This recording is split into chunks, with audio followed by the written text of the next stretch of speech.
Hey, welcome back to Push the Button, and this is The Lockdown. Today's guest is a very old friend. I probably know him longer than I know my wife, and I've known her a long time. He's probably one of the most well-known names in Ireland. He's a DJ and a music producer. You've danced to him in Coppers, and he's got millions of streams on Spotify. Please give a big lockdown welcome to one of the nicest guys in the music business. It's Mark McCabe.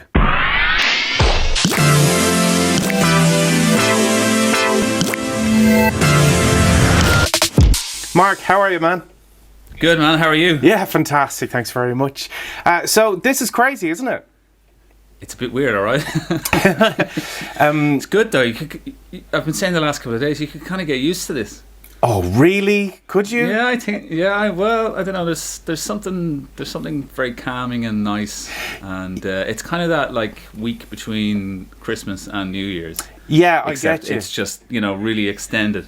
Yeah, and I know it's kind of it's a refocusing of the mind. Yeah, I do get the calming sense of it, and like the kind of reconnecting with your family and loved ones, and actually picking up the phone or doing video calls with them. And you're probably talking to people who you haven't spoken to in a long time, but because you might see them passing in the street and you'd wave, or But now that you're actually saying, "Oh, I might actually pick up the phone and actually talk to that person." Yeah, I suppose we're changing as a society, maybe for the better. Yeah, definitely. Definitely. So, like, do you work mainly from home, or do you have separate studios, or are you able to move about? For the most part, I work from home where I am right now, which is my studio. So this hasn't really been a massive change in work culture for me. Yeah. It has been devastating in terms of the live stuff that I would do, obviously. So there's just nothing happening, and it doesn't look like there's going to be anything happening for quite some time. So I'm lucky that I suppose I can make enough to keep going by producing, and I don't rely solely on just the live stuff, but it's definitely a big part of what I do, and I very much miss that side of it. But I started at the top of this. I was kind of going, great, this is going to be amazing, it's going to be brilliant, we'll all focus and settle, and there's no distractions, and I'll be able to get loads of stuff done in the studio. And then the first couple of weeks of it just were really weird, where there was no motivation, and it just kind of felt like I said that week after Christmas Day and before New Year's, where you're just kind of walking around the house in your pajamas looking for the next thing to eat. Yeah, have you increased your intake of food? Hugely. Yeah, because you're quite strict with your diet anyway, aren't you? I was anyway until this rolled in. It's just boredom. You're kind of just floating around. It's like, what'll I do now? And then it's like, what'll I eat now? So it's just, it's one of those things. But yeah, I don't know. I mean, it's definitely a weird experience. Yeah, and what about with your wife and kids? Like, how are they getting on, and how are you getting on with them? Great, everything is fine. We are all doing great. Where are they? It's good. At this point, it's not my business. Yeah, I'm busy in work here. Can't you see? Yeah, I can see that. No, it's good. I mean, the kids obviously they're off school and they're loving that, but I mean, there's a bit of homeschooling going on, obviously, so they get their couple of hours every morning to do what they're supposed to do. I think they're starting to get bored. I think they're starting to miss their friends, and I think they're starting to miss school as well. And we're kind of being, we're doing what we think we should be doing, and that is that we are isolating.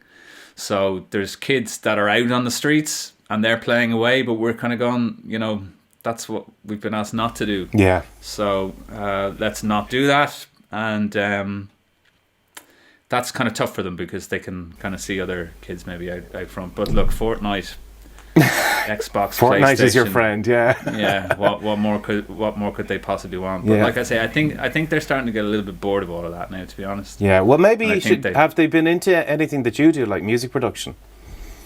Yeah, well, my older Josh, he's kind of interested in the same kind of stuff I am. So, but yeah, I don't know. He's kind of he's still playing Fortnite, right? As much as he may seem like he's getting sick of it, so he hasn't run it out completely. But yeah, Yeah, no, it's a tough time for them, you know. It is. Let's talk about your music. So, like, obviously, everybody knows Mark McCabe as Mark McCabe, and your favorite track of all time, which is Maniac 2000. And then there's other projects that you work on, like remixing Gavin James, which has got millions of streams online. So, congratulations. Thank you. What else are you working on?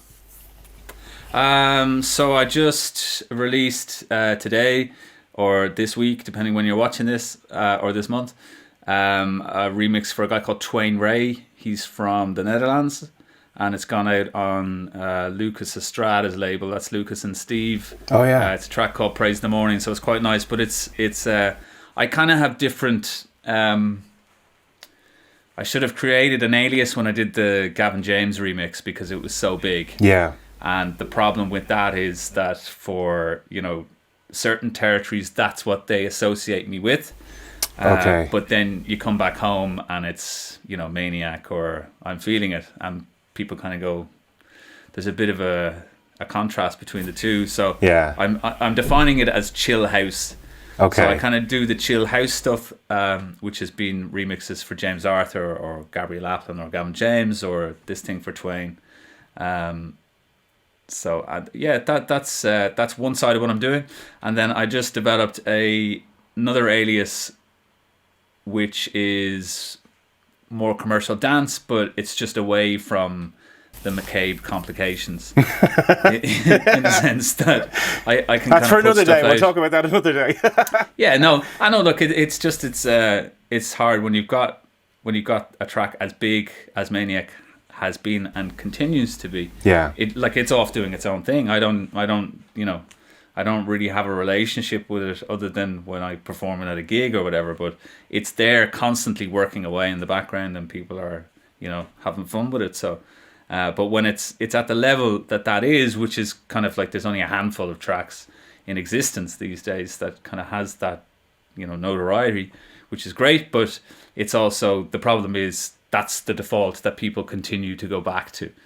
You know, it's that big that 20 years later we're still kind of talking about it, and it's still overshadowing everything that I kind of do in that sense. So which is a great complaint. It is, because like people, like if you ask some people who might be, you know, gold card holders of Copperface Jacks or in the Palace in Tullamore, and they say what's the name of the national anthem of Ireland, they're like, Maniac. Yeah. You know, straight away. It's bizarre, and I mean you know it as well as I do, in the sense that, you know, it's been around for as long as it's been around. And, it's just a monster of a thing. Yeah, you know, there's nothing like it. So you've been doing some live streams, and you're involved with a kind of a collaboration of other DJs as well, streaming online. Yeah. What's that all about?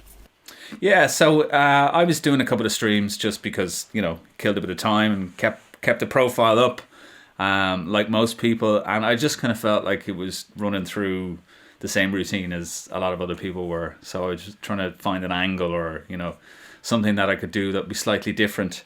And I hooked up with a guy called Ray Hickey, he's resident in the Foundry in Carlow and factory in Waterford, and he was doing some streaming from factory, and I was just thinking, well, if we could sort of take over all of these club pages that are doing nothing at the moment because they're shut, then at least one, it would sort of keep the clubs in people's mind, keep up their social presence, and perhaps we can do something good and raise some money. So we reached out to all the clubs that we could think of, and most of them came back and said that they'd be delighted to be involved. So basically every Saturday and Sunday this weekend, we put together a lineup.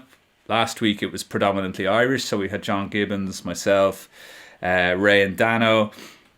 This weekend we've got Joel Corry, PBH and Jack, Welshie, Mickey Quinn, Jen Payne, and a couple of others. Then we've got Alan Fitzpatrick. Oh wow! We've got James Hype lined up. Oh my God! To watch James Hype, I DJ'd with him a couple of years ago in Electric Ballroom in Drogheda, and my God, the man is he's a whiz. Incredible live. Yeah. So anybody who's watching this, you have to not miss this. It's unbelievable. Sorry, go on. Yeah, cool. No, he's technically he's on top of his game. Yeah. So. I've got Kungs, Low Steppa. So yeah, I mean, as the weeks are going on, we're getting more people involved, and it's turning into be quite a bit of an animal. So we set out last time to raise 2,500. We just put a cap of 2,500 on it for the Matter Trust. Yeah. And we pulled the donation at the end of the stream, and we were at 3,000. So oh, fantastic! It's not massive money. Hey, but it's more than nothing. It's a start, you know. Yeah, exactly. Yeah. God. So we're moving it around as well, and we're trying to focus on charities that might not necessarily be getting the airtime like an awful lot of the other ones would be. So yeah, this week it's for the University Hospital in Waterford. Oh, cool. So where can people find this? So Facebook.com /clubs online. Would you believe that domain wasn't taken? Wow. So yeah. Score. So Facebook.com /clubs online. That's fantastic. Listen, Mark, love to you and the family. Best of luck with the Clubs Online and all the music and productions that you got going on. Always Likewise, a pleasure man. to chat to you. Stay safe, buddy. Likewise. Yeah, you too. Cheers, man. I told you he was one of the nicest guys. Make sure you check out the Clubbing Online. All the details are down below. And also markmccabe.ie. Thanks for watching The Lockdown on pushthebutton.ie. Hit subscribe, share it with your friends, and we'll chat to you next time.